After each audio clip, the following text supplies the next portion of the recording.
Assalamualaikum warahmatullahi wabarakatuh. Salam sejahtera bagi kita semua. Pada kesempatan ini, kami dari kelompok 2 akan mempresentasikan tugas dari mata kuliah interaksi manusia komputer dengan dosen pengampu yaitu Bapak Dr. Dwi Prasetyo, Skom MSI, dengan judul dari makalah kami yaitu komputer sebagai media interaktif.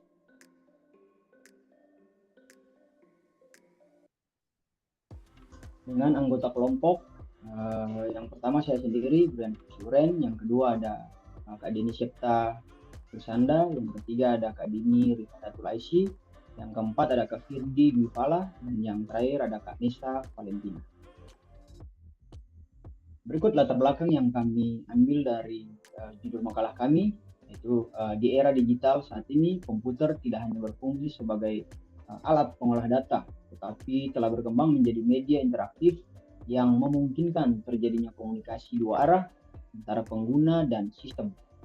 Teknologi ini dimanfaatkan di berbagai bidang seperti pendidikan, hiburan, bisnis, hingga pelayanan publik.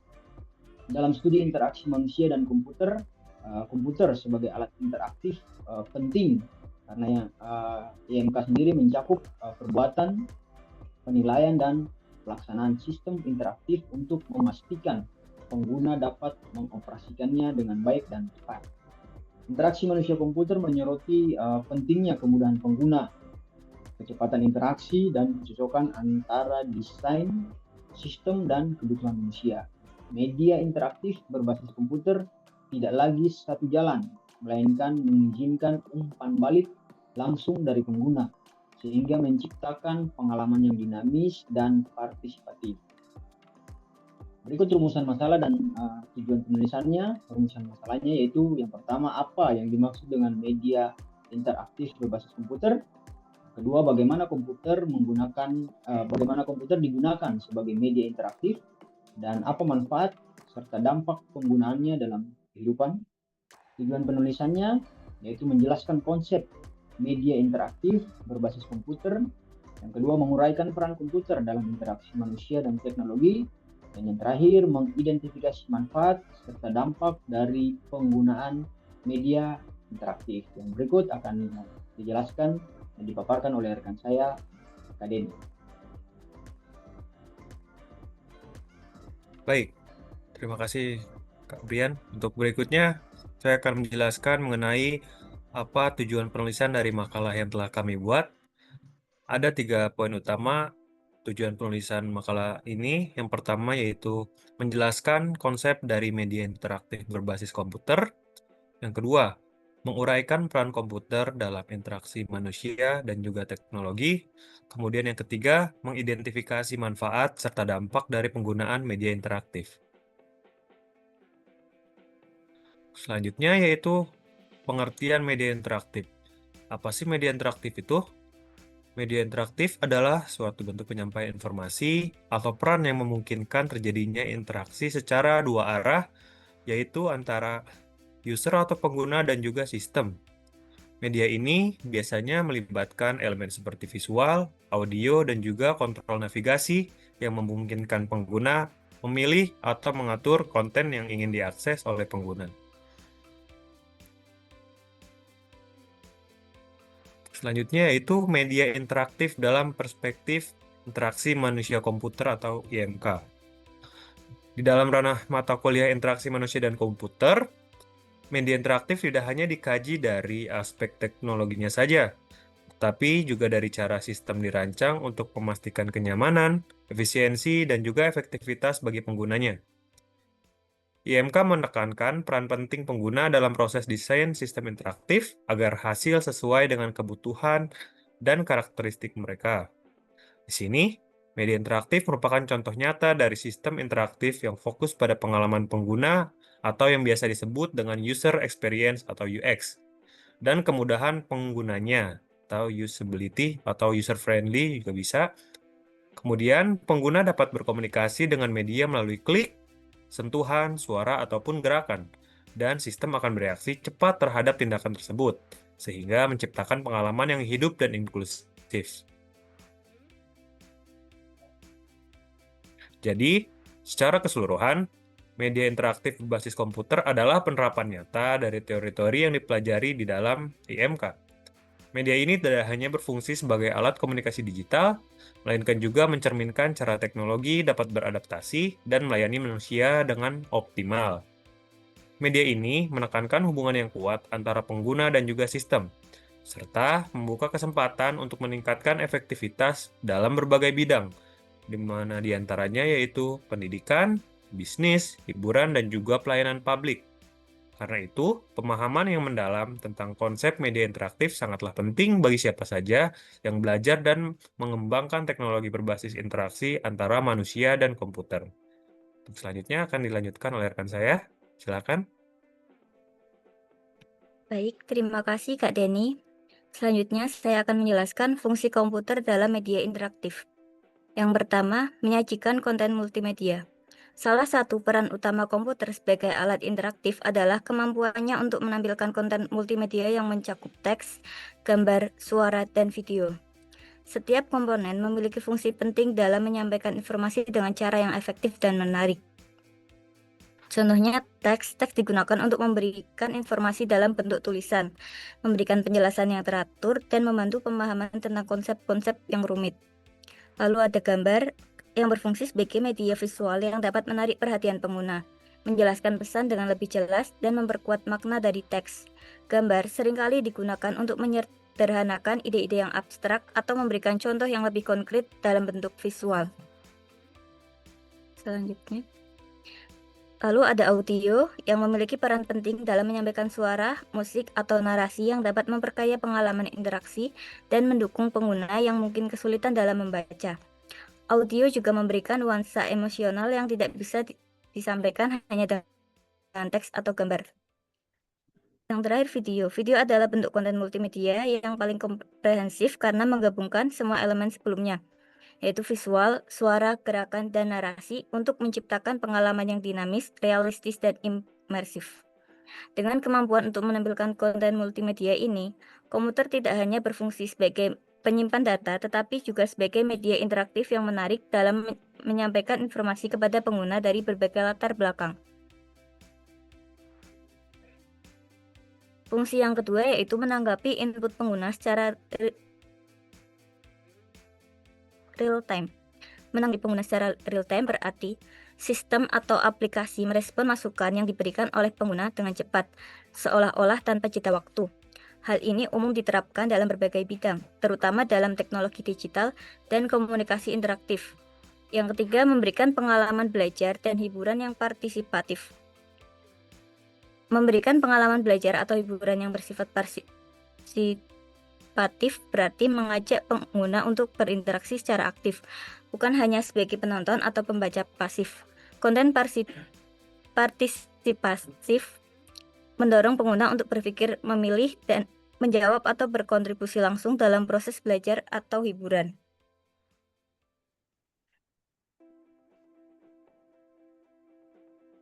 Yang terakhir, menghubungkan pengguna dengan data secara digital dan terpersonalisasi.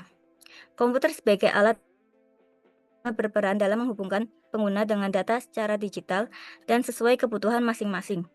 Dalam dunia digital, semua proses interaksi berlangsung melalui berbagai platform yang berbasis teknologi seperti aplikasi, situs web, atau sistem komputer yang terhubung dengan internet. Ini memungkinkan pengguna untuk mengakses informasi dengan cepat, efisien, dan tanpa batasan lokasi. Pengguna dapat mencari informasi, mengunduh file, atau menggunakan layanan secara daring kapanpun dan dimanapun. Selain itu, sistem interaktif yang modern juga mampu menyediakan informasi yang disesuaikan, yaitu menyesuaikan konten, rekomendasi, atau fitur layanan sesuai dengan profil, preferensi, atau riwayat interaksi pengguna sebelumnya. Sebagai contoh, dalam platform pembelajaran online, sistem dapat merekomendasikan materi yang sesuai dengan kemampuan siswa. Sedangkan dalam layanan e-commerce, pengguna akan melihat produk yang relevan berdasarkan riwayat pencarian dan pembelian mereka. Personalisasi ini memberikan pengalaman yang lebih cocok, efisien, dan menyenangkan bagi pengguna, serta memperkuat hubungan antara manusia dan teknologi karena pengguna merasakan bahwa sistem memahami apa yang mereka butuhkan. Selanjutnya akan disampaikan oleh rekan saya. Baik, terima kasih Kak Dini. Di sini saya akan menjelaskan contoh penggunanya. Yaitu ada dua bidang. Seperti yang pertama, bidang pendidikan, learning, pembelajaran daring melalui platform digital seperti video, modul, dan kuis. Yang kedua, simulasi interaktif. Pelatihan digital yang meniru situasi nyata untuk belajar secara aktif. Yang ketiga, laboratorium virtual, eksperimen ilmiah secara digital tanpa perlu peralatan fisik. Nah, di sini ada dua bidang bisnis. Yang pertama itu presentasi interaktif, menyampaikan informasi bisnis secara visual dan dinamis, memungkinkan audiens untuk berinteraksi langsung, misalnya memiliki topik atau melihat demo produk. Yang kedua itu katalog produk digital, daftar produk online yang mudah dicari, dilengkapi gambar, deskripsi, harga, dan fitur interaksi seperti filter dan pencarian. Yang ketiga, customer self-service, sistem mandiri bagi pelanggan untuk mencari informasi, melakukan pemesanan, atau menyelesaikan masalah tanpa bantuan langsung. Contohnya, chatbot, FAQ, dan portal akun. Sini ada selanjutnya yang bidang hiburannya. Yang pertama itu game komputer, permainan digital yang menghibur dan sering kali melibatkan tantangan atau cerita. Yang kedua itu virtual reality yang disebut VR. Teknologi yang menciptakan pengalaman nyata dalam dunia virtual, memungkinkan pengguna masuk ke dalam lingkup digital. Yang ketiga, aplikasi kreatif. Aplikasi yang memungkinkan pengguna mengekspresikan ide seperti membuat musik, menggambar, atau mengedit video. Di sini ada bidang layanan publik. Yang pertama itu mesin informasi interaktif, layar sentuh atau kios digital yang menyediakan informasi seperti jadwal, lokasi, antrian, atau layanan administrasi. Yang kedua itu contoh lokasinya. Bandara, jadwal penerbangan, rumah sakit, pendaftaran pasien, kantor pemerintahan, pengurus dokumen.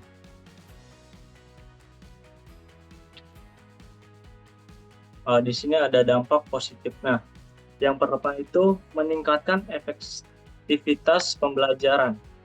Pengguna teknologi, media interaktif, atau metode inovatif untuk mempercepat pemahaman, bantu siswa belajar lebih aktif, mandiri, dan sesuai gaya belajarnya. Contohnya, video pembelajaran, kuis, interaktif, simulasi, e-learning. Di sini ada yang kedua, mempermudah akses informasi dan layanan. Menggunakan teknologi digital seperti website, aplikasi, atau kios interaktif. Informasi dan layanan tersedia kapan saja dan di mana saja. Contohnya, cek jadwal dokter online, layanan ke KTP, info transportasi melalui aplikasi. Oke. Yang ketiga ini mendorong antisipasi aktif pengguna. Pengguna tidak hanya menerima informasi, tapi juga berkontribusi atau memberikan respons. Contohnya, menjawab kuis, memilih opsi dalam video interaktif, mengisi survei, memberi komentar. Yang keempat itu stimulasi daya pikir dan kreativitas.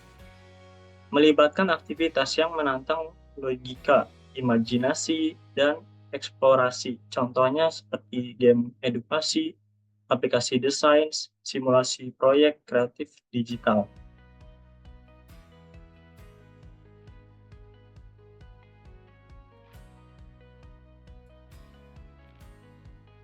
Baik, selanjutnya dampak negatif. Yang pertama, ketergantungan terhadap teknologi terjadi ketika fungsi-fungsi dasar sulit dilakukan tanpa bantuan perangkat digital. Contohnya, sulit bekerja tanpa internet, kecanduan gadget, dan menurunnya kemampuan berpikir manual. Yang kedua, berkurangnya interaksi sosial langsung. Orang lebih memilih berkomunikasi lewat layar daripada bertemu langsung. Contohnya, lebih memilih chat daripada berbicara langsung dan bermain game sendiri dibanding berkumpul bersama teman. Selanjutnya, ancaman privasi jika data pengguna tidak diamankan. Data seperti nama, lokasi, atau aktivitas online bisa dicuri atau disalahgunakan jika sistem keamanannya lemah. Contoh, akun diretas, data dijual tanpa izin, dan penipuan digital. Lalu yang terakhir, kesenjangan digital bagi yang tidak memiliki akses. Terjadi karena faktor ekonomi, geografis, atau kurangnya pendidikan digital.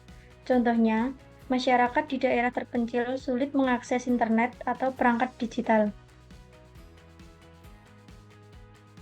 Jadi kesimpulannya, komputer sebagai media interaktif memainkan peran penting dalam menyampaikan informasi secara menarik, efisien, dan partisipatif. Penggunaannya memberikan banyak manfaat di berbagai bidang, terutama dalam pendidikan dan pelayanan publik.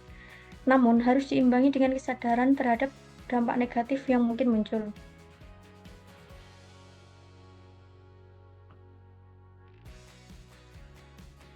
Saran dari kami, pengembangan media interaktif sebaiknya disesuaikan dengan kebutuhan pengguna dan tetap memperhatikan etika serta aspek keamanan data. Pendidikan literasi digital juga penting.